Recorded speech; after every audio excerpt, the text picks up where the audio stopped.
किताब उर्दू अफ़साना अहद हाज़िर में जिल्द दोम मुरतब राबिया रबा अफ़साना निगार आबिद सुहेल पैदाइश 17 नवंबर सन 1932 और ज़िला जौनपुर M.A. फ़लसफ़ा लखनऊ यूनिवर्सिटी तसानीफ़ नस्ब से छोटा गम अफ़साने 1975 जीने वाले अफ़साने 1998 ग़ुलाम गर्दिश अफ़साने 2006 अफ़साना जीने वाले जोधे ने अपनी टांगें धीरे से धीरे बढ़ाई ये देखने के लिए जब चींटी के बरखिलाफ़ जो ऐसे बेखबर सोती है कि इसे खुले ढके का ख्याल भी नहीं रहता, वो सोते हुए भी आधा जागता रहता है।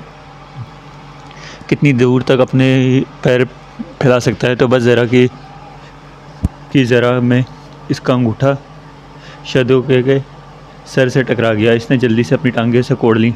अभी सोया नहीं रहे? शीदू ने पूछा। वो जवाब देने का इरादा कर ही रहा था कि सड़क पर एक ट्रक इतनी तेज़ी से गुजरा कि पुल की मुंडेर तो क्या सारा पुल इससे कांपने लगा, जैसे उसका दिल उस दिन कांपा था जिस दिन जब उसने जानबूझकर अपनी टांगें धीरे धीरे चींटी के तरफ बढ़ाई थी और इसके अपने पैर उंगलियों को खुली टांगों पर इसकी तरह बेजान छोड़ दिया था, जैसे ये सब कुछ अनजाने में हो गया हो। ट्रक का शोर और पुल का कांपना एक साथ थमे। इसने कुछ कहने का इरादा ही किया था कि शीदू वो बोल उठा। अबे सो जा, पारा का घड़ियाल बजा ही चाहता है। अब भी ना सोया तो कब सोएगा? 3 बजे सुबह से तो ट्रकों का तांता बन जाता है। भूपू इतने ज़ोर से बजाते हैं कि एक बार तो मुर्दा भी ज़िंदा हो जाए। मुर्दे के ज़िंदा हो जाने की बात पर जोधे के दिमाग में जो जवाब गड़बड़ा गया। कहते हैं तो वो ये जा रहा था कि नींद नहीं आ रही है, पर इसके मुँह से न जाने कैसे निकल गया मुर्दा ज़िंदा हो जाता तो शरफू ना ज़िंदा हो गया होता। शरफू वही ना जो पिछले साल जेठ की रात में नीचे नाले में गिरकर मर गया था, बेचारा शरफू। जोधे ने कहा। हो सकता है 1 मिनट के लिए ज़िंदा भी हो गया हो, पर अपन को तो अगले दिन जब मुंडेर पर इसकी जगह खाली रह गई तब इसके गायब होने का पता चला। फिर अगली सुबह इसकी ढूंढिया मची तो लाश नाले पर पड़ी हुई मिली थी। साले ने करवट बदली होगी जब ही तो गिर पड़ा, जोधे ने कहा। वैसे था दिल का अच्छा, लेकिन ज़रा काम छोड़ था। खूब जी मार कर दिन भर ठेला खींचता तो आता थक जाता, इतना थक जाता कि करवट भी ना ले पाता। काम चोरी की सज़ा अच्छी मिली था दिल का अच्छा। शीदू ने जोधे का जुमला दोहराया, पर था सच मुझ काम चोर। उस दिन जिस की रात को वो नहीं रहा, टीला खींचते खींचते मेरे पेट के नीचे का हिस्सा छिल गया था।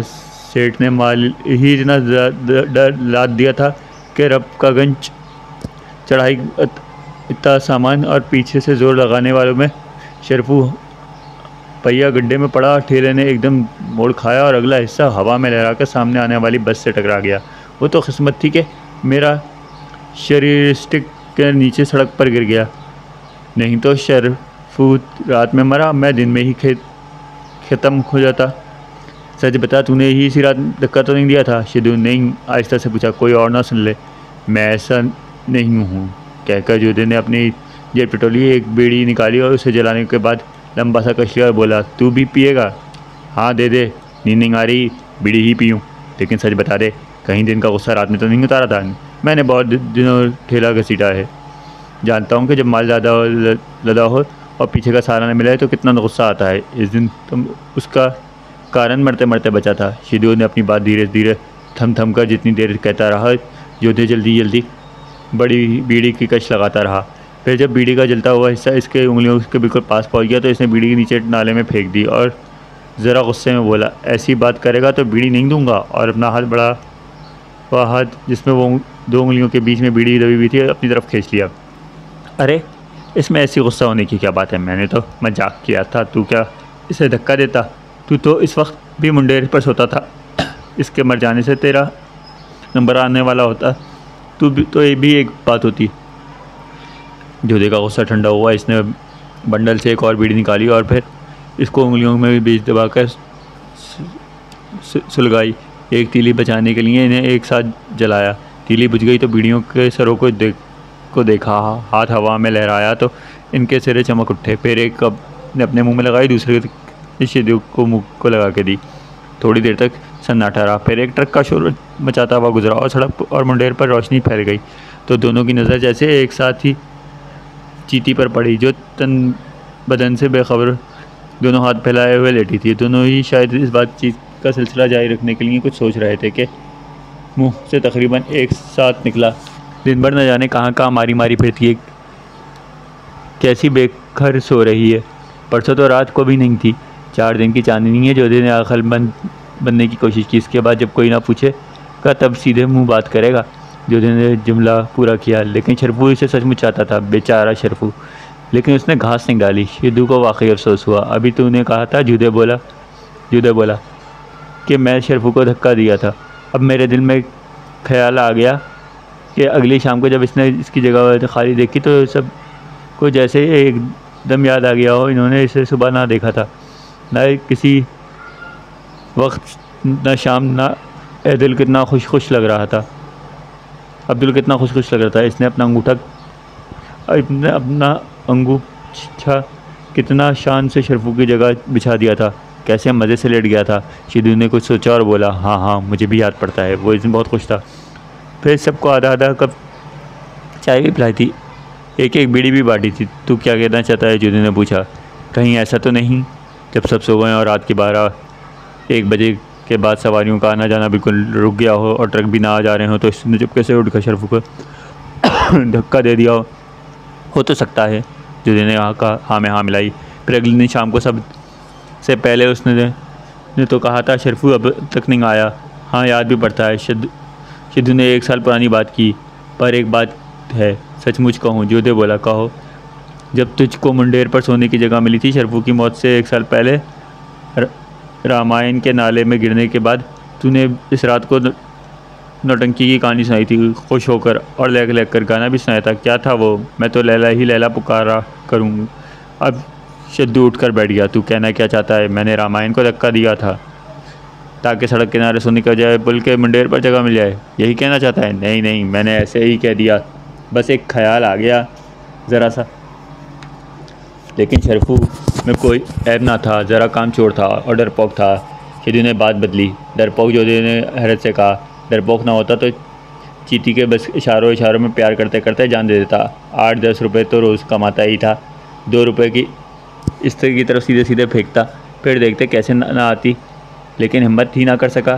कौन जाने जब भद्रे नाले में गिरा हो तो इसे यही सोचा हो कि चीटी की गोद में गिर गया। खी दोनों हंसने लगे। लेकिन फिर जैसे साथ ही ने अपनी बेवकूफ़ी का एहसास हुआ और दोनों ने बेबस ज़रा आगे पीछे कहा, बेचारा शरफू। इस वक्त सड़कों के बल्ब जो शाम के अंधेरे में पड़े थे एकदम जल उठे, तो दोनों की नज़रें पहले चीटी से टकराई, फिर एक दूसरे की नज़र से, और जैसे दोनों शर्मिंदा हो गए। शरफू तो इसे आग भर के देखता भी नहीं था। वो चीटी को शराफत से राम करना चाहता था। जोधे ने गुस्से से कहा और मुड़कर पुल के नीचे थूक दिया। अच्छा अब सो जा, सुबह सेठ ने जल्दी बुलाया है, गोदाम से माल स्टेशन ले जाना है। लेकिन जोधे को अब नींद नहीं आ रही थी, सो इसने नई बात छेड़ दी। तू मार्का डलाई कितनी लेता है? 1 रुपया बंडल, शिदू ने कहा। लेकिन बाबू ने तो अब चूनी से 98 कर दी है। तूने बढ़ाई नहीं रे? बाबू ने अपनी रिश्वत बढ़ाई है तो हम तुमने भी अपनी बेईमानी बढ़ा दी। जोधे बोला। अच्छा अब सो जा। शिदू की आंखें अब शायद नींद से बोझल हो रही थी। दोनों सीधे लेटे थक गए थे। दोनों ही कमर को देर सीधी करने को, सर और टांगे आगे की तरफ बढ़ाकर करवट ली और हाथ फैलाकर टटोला और मुंडेर पर के बीचों बीच में हैं कि नहीं। फिर जोधे थोड़ी देर बाद सीधा सा लेट गया। शिदू ने भी इसी एहतियात से दूसरी तरफ करवट ली। इनके खराटों से अब्दुल की आंख खुल गई तो वो बड़बड़ाया, साले सोने भी नहीं देते। सुबह सबसे पहले शिदू जागा। इससे काम में बहुत था। गोदाम खुलते ही ठेले पर माल सजाना था। फिर एक फेरा होता और फिर दूसरा।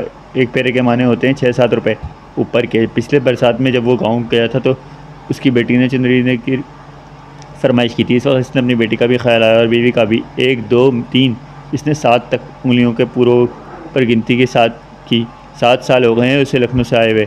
इस बीच गाँव के बाद 7-8 ही फेरे हुए हैं। साल में एक फाजिल और दौर इस वक्त हुआ था जब इसकी माँ इसे याद करते हुए लोग सुधार गई थी। इसे माँ के मरने की कोई खबर कई दिनों बाद गांव के एक आदमी से मिली थी और वो 2 दिन बाद सेठ के गाँव के सारे काम जल्दी निपटा के गाँव चला गया था। घर में कैसा सन्नाटा छाया हुआ था। उसे ऐसा लगता था जैसे माँ भी बस अभी मरी हो। लेकिन फिर धीरे धीरे सब कुछ पुराना सा हो गया। जहाँ दिन रात काम सुकून लम्हा, वहाँ कुछ भी इतनी जल्दी सब कुछ ठीक ठाक हो जाता है। इन 7 बरसों में इसकी बेटी चंपा कितनी बड़ी हो गई थी। पिछले 7 बरस में जब वो गांव में था तो चंपा को देखकर हैरान रह गया था। अपने बदन चुराए चुराए उसके सामने आई थी। इसके बार बार पूछने पर इसने लाल चुनरी की फरमाइश की थी, ऐसी चुनरी जिसमें गोल गोल चांद सी टिक्कियाँ लगी होती हैं। कितने में मिलेगी? इसने दिल ही दिल में सोचा।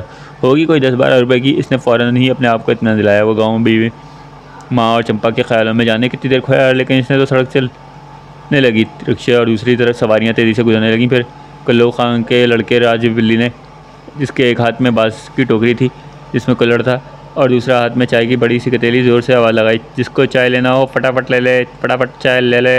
इसकी आवाज़ सुनने ही मुंडेर के सारे सोने वाले अपने अपने धंधलप लोग को बिस्तरों को ठीक करते हुए उठ खड़े हुए। किसी ने पुल के कोने वाले नल से कुल्ली की, किसी के ने मुँह हाथ धोया और कोई यूं ही चाय को एक कप चढ़ा गया। थोड़ी देर के पुल मुंडेर खाली हो चुकी, सड़क जाग पड़ी थी, शहर जाग उठा था। दोनों कानों से धड़धड़ खुलने लगे।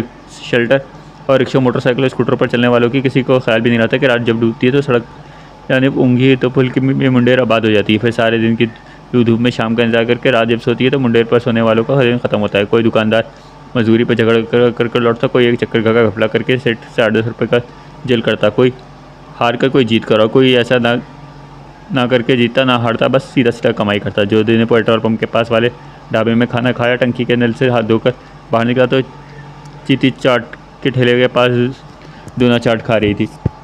बहुत मज़ा आ रहा है, जूते ने छेड़ा। चल हरामी के पिल्ले, नदी दे, चीती बोली। गार्ड से रकम खर्च कर देते जाती है। दूना देखकर मुंह में पानी भर आता है। पैसे खर्च कर और दूना ले, तू भी मजा ले। इस नदीदेपन से क्या होगा? जूते का दिल ढके छुपे, और ऐसा ढका छुपा भी ना था। एक बार तो किया कि, लेकिन फिर इससे चंपा की चांद तारे वाली चुनरिया की याद आ गई, जिसके पे तारे टके हुए हों, और वो राल पी गया और बीड़ी सुलगा कर पुल की तरफ चल पड़ा। रात और डूबी तो जैसे सबको एकदम ख्याल आया कि नसीबे जाग की जगह खाली है। नसीबे जाने कहाँ रह गया? शदू ने कहा। आता होगा, बायोस्कोप देखने चला गया हो सकता है, अब्दुल बोला। फिर रात कुछ और डूबी, नसीबों की जगह खाली थी रही। जोधे ने कुछ ऐसे कहा जैसे ऐसे कोई और बात करने को नहीं मिल रही थी। नसीबे अब भी नहीं आया। पहले तो कब का सो छूट गया। सुबह तो शायद था। अब्दुल्ला ने अकल पे गुद हाथ मारा। मैं तो नहीं देखा, शद्दो बोला। मुझे भी नहीं याद पड़ता, जोधे ने कुछ सोचते हुए कहा। कौन नसीबे? चीती उठकर बैठ गई। सोता तो मंडेरे पे के कोने पर था, लेकिन चाय मेरे पास ही बैठकर पीता था। पर आज सुबह वो था ही नहीं, ये तो मुझे भी याद नहीं पड़ता। भाई, किसी ने नसीबे को सुबह देखा? बूढ़े काका ने, जो कई बरसों से हमेशा के लिए गाँव वापस जाने की बात कर रहे थे, ऊंची आवाज़ में पूछा। सबको जैसे साफ सुन गया, किसी ने जवाब नहीं दिया। इस रात किसी ने किसी से कोई बात नहीं की। नसीबे की जगह खाली रही। लाइन में लगा पलटू, जो कई बरसों से मुंडेर पर सोने की बारी बारी इंतजार कर रहा था, पहले की तरह मुंडेर के नीचे सड़क के किनारे सो गया।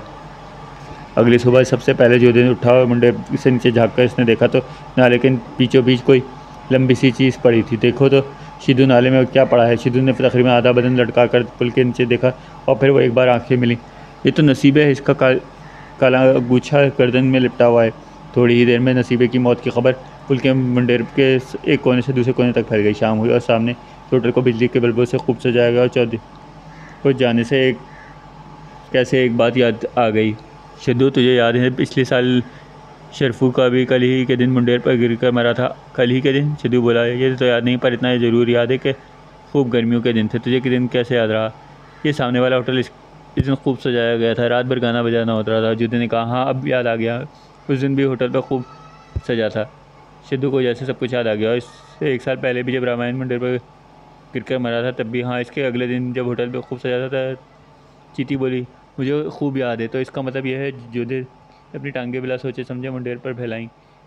अब 1 साल की छुट्टी, टांगें फैला कर सो, कुछ होने वाला नहीं। वो सारे जो दिल में नसीबों के नाले के गिर जाने से बोझलते, पर इन पर से एक बोझ एकदम हट गया। अब 1 साल के लिए मौत की छुट्टी, बात बिल्कुल पक्की है।